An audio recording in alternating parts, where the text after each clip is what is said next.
si vous pouvez voir la texture, le fromage il a bien fondu, c'est bien assaisonné.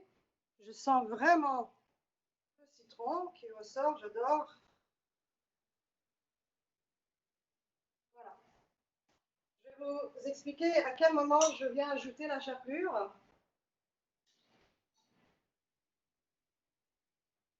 Nous avons notre moule. J'ai choisi un moule que je pense que beaucoup vous avez à la maison. Un moule de chez Ikea. Voilà. Simple. Alors à ça, on vient soit embeurrer le moule. Actuellement, ici au restaurant, j'utilise beaucoup le PAM pour venir. On travaille en pâtisserie. Pas trop. Je me suis déjà préparé mon papier parchemin que j'ai coupé. Alors, ce qui est important dans cette recette, c'est quand vous coupez le parchemin, il ne faut pas mettre du papier juste au fond, il faut revenir sur les rebords. Alors, je vais vous montrer rapidement. On va centrer. Et le papier, on s'assure qu'il reste sur le rebord.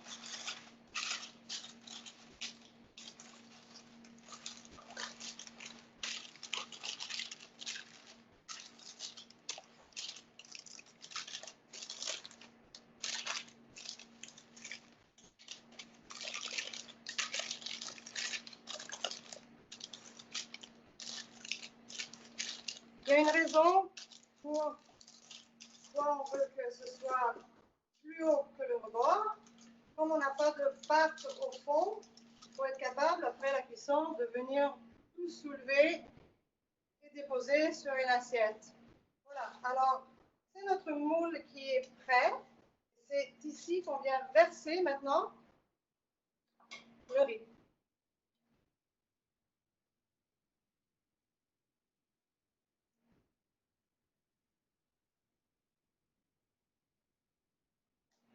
Voilà. Alors, nous avons le riz. Nous allons bien étaler au fond.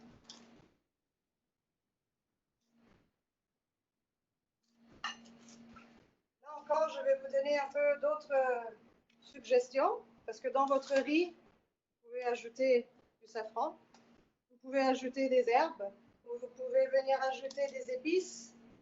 Ici, j'ai choisi de rester avec le parmesan, le citron, le guanciale et les asperges, parce que toutes ces saveurs-là sont extrêmement fines, délicates, et je veux qu'on goûte chaque élément.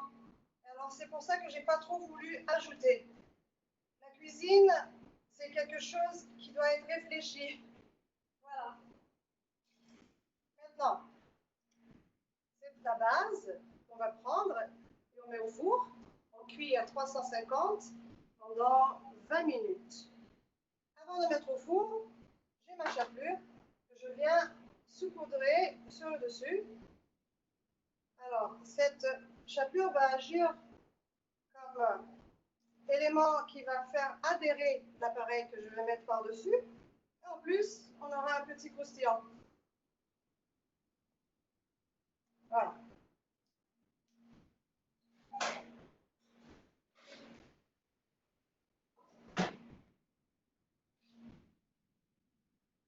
En attendant, nous avons 20 minutes de cuisson en ce moment. On peut préparer l'appareil, préparer nos asperges. J'ai mis de l'eau déjà à chauffer pour qu'on vienne cuire nos asperges. Maintenant, les asperges, je viens de les recevoir. Magnifiques. Ils sont longs. Alors, on prend l'asperge et on le coupe là où ça casse. Voilà.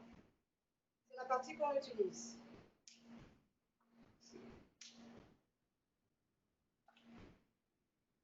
Dans votre recette, vous avez une quantité de 12 asperges. J'ai les asperges énormes ici. Je pense que je vais en utiliser un peu moins. C'est là où vous pourrez juger combien je vais mettre dans votre recette. Alors ça, c'est un peu l'équivalent de 2 asperges moyenne. Et voilà. Elles sont extrêmement tendres. Quand l'asperge est tendre, j'ai tendance à même pas enlever les petites écailles, mais on peut les enlever. C'est très très facile à enlever. Voilà. On va mettre ça à cuire. L'asperge, c'est 3 minutes et pas plus.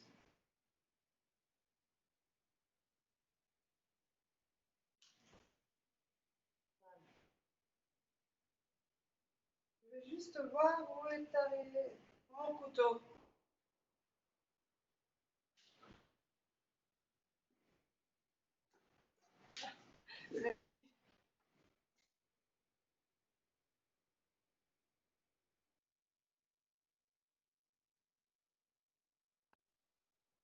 Par-dessus.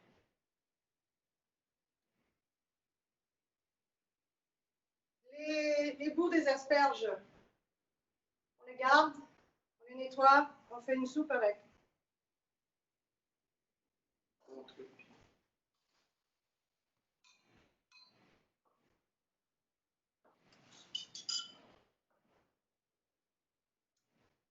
commence maintenant avec les œufs.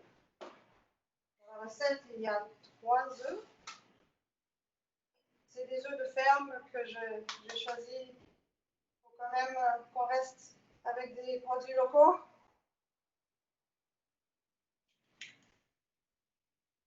Alors, la ferme Saint-Alexis qui nous fournit les œufs fermiers.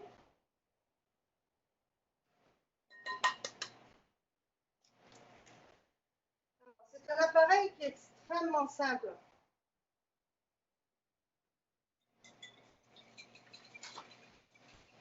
On va battre les œufs.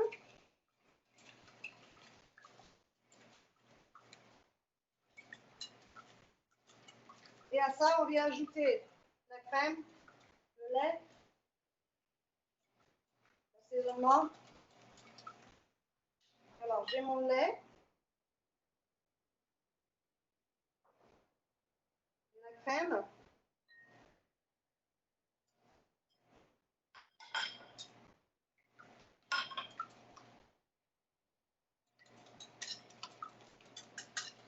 Il y a des recettes de crostata salée qui vont utiliser une béchamel pour faire cette crostata. Je préfère travailler avec de la crème parce que dans la béchamel, il y a beaucoup de farine, alors j'essaie de ne pas trop mettre de farine dans les crèmes et dans les appareils. Ici, on va venir assaisonner. Maintenant, on fait attention avec l'assaisonnement parce que dépendant de ce qu'on utilise, on a le parmesan, on a le guanciale, c'est quand même une viande qui est séchée avec du sel. Alors, il y a déjà beaucoup de sel dans le guanciale. On fait attention avec le sel et le poivre. J'utilise un poivre de Szechuan. Là aussi, hein, vous pouvez être créatif, utiliser vos poivres préférés.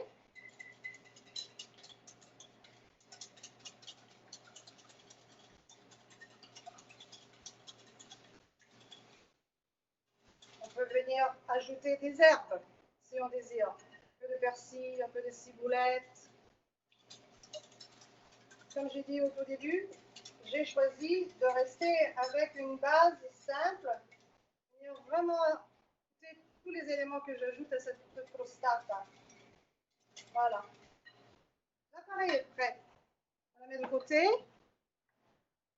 On va aller récupérer nos asperges.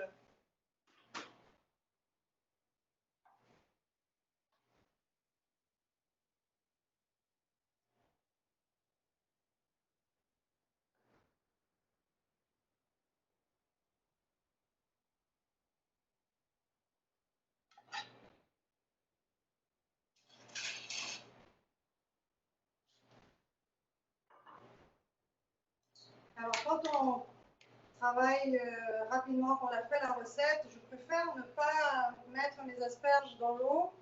On la travaille immédiatement, les couleurs vont rester très très belles.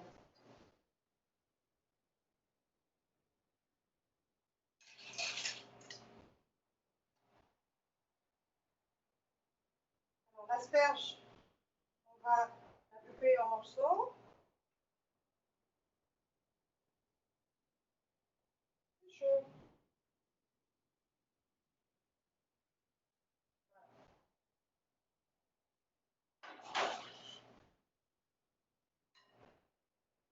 On va garder un peu les pointes. Je ne sais pas si vous pouvez voir.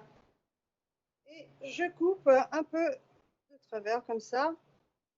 On va faire des petits morceaux. Voilà.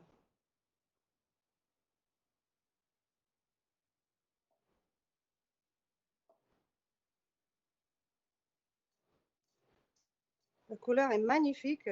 Il y a une odeur de fraîcheur de jardin.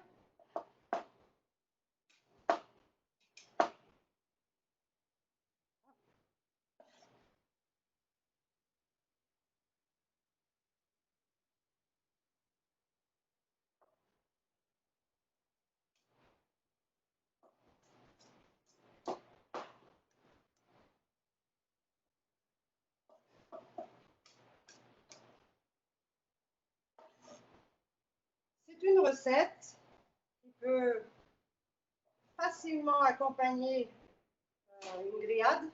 C'est le temps maintenant des barbecues. Alors, on prépare ça d'avance.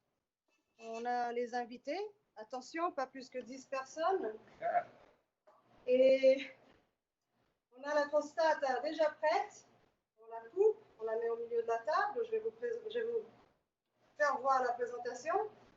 Et ça accompagne bien vos grillades. Ou si vous décidez de partir en randonnée, faire un pique-nique, voilà. Vous amenez la crostata, facile, ça se mange à température pièce, comme un flan.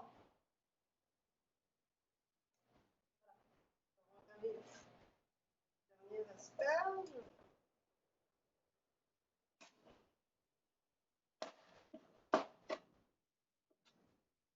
Dernier morceau.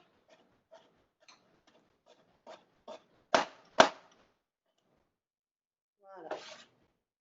C'est la quantité. Je pense que c'est bien. J'ai bien choisi la quantité d'asperges pour couvrir notre crostata. Je vais vous faire voir la base qui est prête. Voilà. Comme vous voyez, il y a comme une petite partie croustillante par au-dessus. Elle est facile à soulever. Vous voyez? Et alors, sur ça, on va venir déposer nos asperges et tous les autres éléments.